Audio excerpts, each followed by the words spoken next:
Hey everyone, welcome to another Prize Picks video. I'm JB and I have 5 picks I'm going to give you today for 326. First off, let's just go over the picks for yesterday. I gave out 5 picks in the video, and then later on I gave some extra plays that I put in the comments. I think I'm going to start doing that just so I can kind of have people coming on my Twitter, and then they can also go to the video and try to get the best of both worlds rather than people only coming to my Twitter or only going to the video. I kind of want to just spread the wealth, I guess. But overall, we want 1, 2, 3, 4, 5. 1, 2, 3, 4. So we want 5 and 4. I did do a 5 flex, but a lot of these just didn't hit because of blowouts. Joel Embiid, blowout, that he was easily going to get his rebounds. Isaiah Stewart, what was it? It was Bagley. He had like the game of his life, and Isaiah Stewart didn't even play the fourth really, so he was short one. Maxey hit, Gobert hit, and then Dwight Powell got in massive foul trouble. And then I think this game was a blowout. I don't remember if it was, but I know he was in massive foul trouble, and I don't even think he came into the fourth quarter.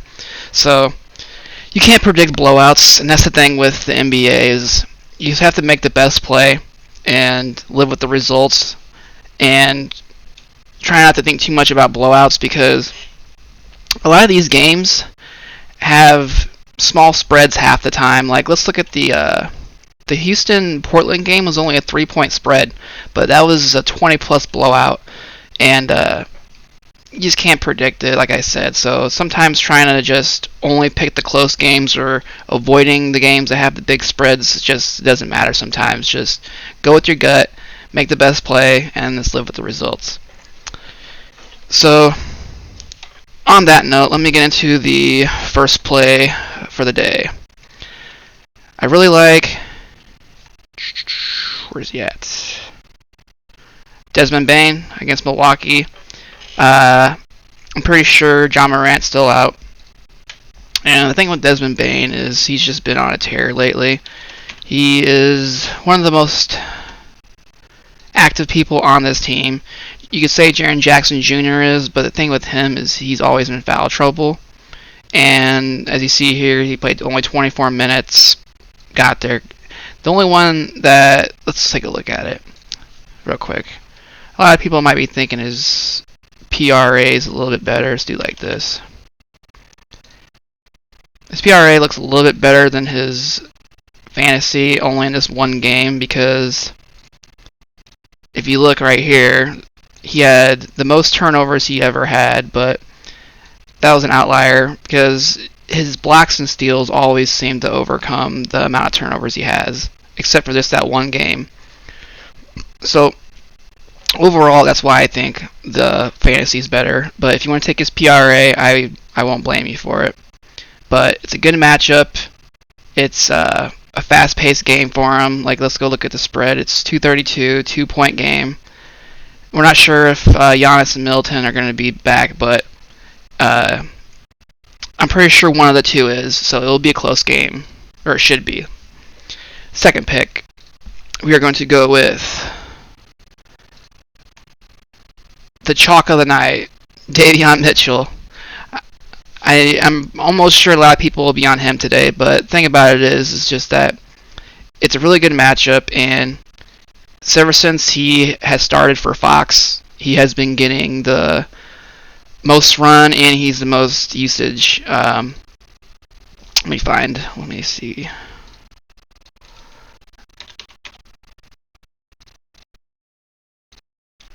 So I'm pretty sure Fox's last game was against Milwaukee.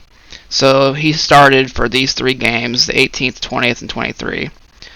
So looks like against Boston, everyone knows they have a pretty bad defense, or not a bad defense, sorry. They have an elite defense, but they got blew out pretty bad. So he didn't get there that game. But if it stays close in any shape or fashion, then it's going to probably be because of him. So I'm going to take his points. I think that's the safest one. You might be able to go his assists if you want, but I'm just going to go with his points. Now, these next ones are sadly gonna have to. I mean, they could get there still, but they're all gonna be rebounds. And the thing with rebounds is a lot of times they have to have at least 3 quarters. So I hope that these games don't blow out. So it's a good matchup for JVal. I wanted to play his rebounds. I was waiting for this to come out before I made this video. So I'm going to roll with it. If you look at his last 5, he's either pushed or gone over. He has played San Antonio once, and he did push. But if you look at... Where's he at?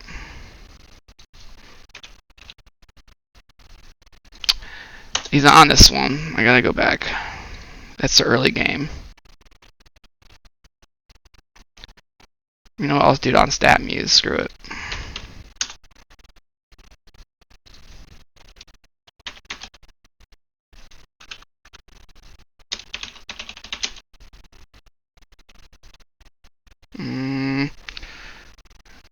Who are they playing again? Oh, I just went blank. Spurs. Okay.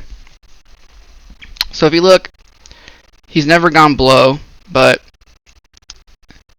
it's only because if you look at this last game, he only played 21 minutes because it was a blowout. So I don't want to go too far back, but in the last 4 games, he has either gone over or pushed, but this last game, he would have obviously gone over if he would have gotten the full run. So I'm going to go with the most recent. So I think this is a good play. This is a good matchup. This game should stay somewhat close. I don't think the spread's too crazy. 6. So like I was saying before, you can't predict blowouts. Just go with your gut. If you're scared of full game props, just y'all always stick with first half, but remember to always mix match and do powers, flexes of different like 2s and 3s. Don't always just do 4s and 5s, because if you're trying to do this as a profit making scheme, then the best way to do that is doing by 2 and 3 power plays. It's just too hard on a daily basis to get 4 out of 4 and 5 out of 5. I mean, it can be done, but it's really difficult. So sorry for that little mini rant. So we're going to go with one of the same plays I gave you guys yesterday, and they actually even lowered the line. We're going to go with Christian Wood. I don't know if you guys saw this play yesterday, but in the first half, it might have even been the first quarter, because I don't even think he played that much in the second quarter, but he had 7 rebounds instantly. And in the third quarter, he got 3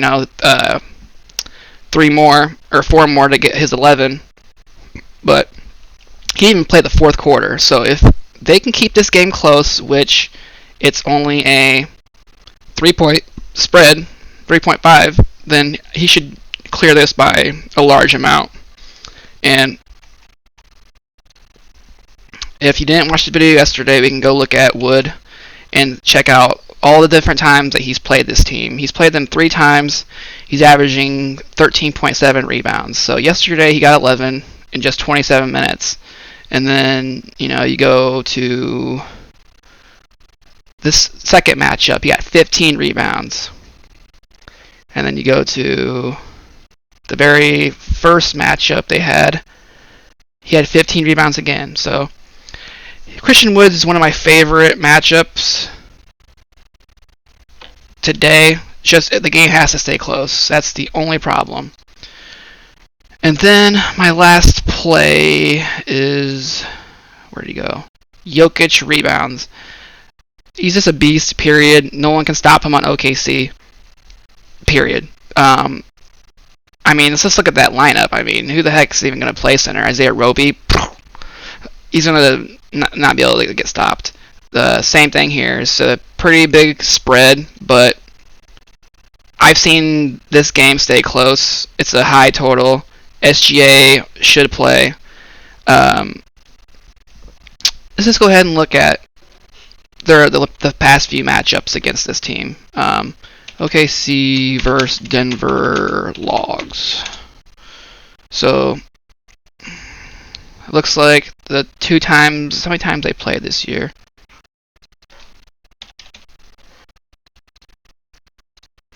They played 3 times this year. Okay, so the first game, 94 to 108. Jokic only played 25 minutes, so it looks like this one was, I don't know, maybe it was a blowout, but it doesn't look like it was that big of a blowout, so I wonder why he only got that many minutes. Okay, so that one's a little bit of a question mark. This one was a close game. They played the full minutes. He played 33 minutes. He got 18 rebounds. Okay, that's more like it. So that game stayed close. And then this one right here looks like it was a close game. Here he played at least decent minutes. Yeah, so 2 out of the 3 were close games, and 2 the games that stayed close, he got there. So that's how it's going to be with the NBA sometimes. It's just you got to avoid the games that have the blowouts. But overall, I think if the game stays close, if everybody does what they're supposed to do, these will hit.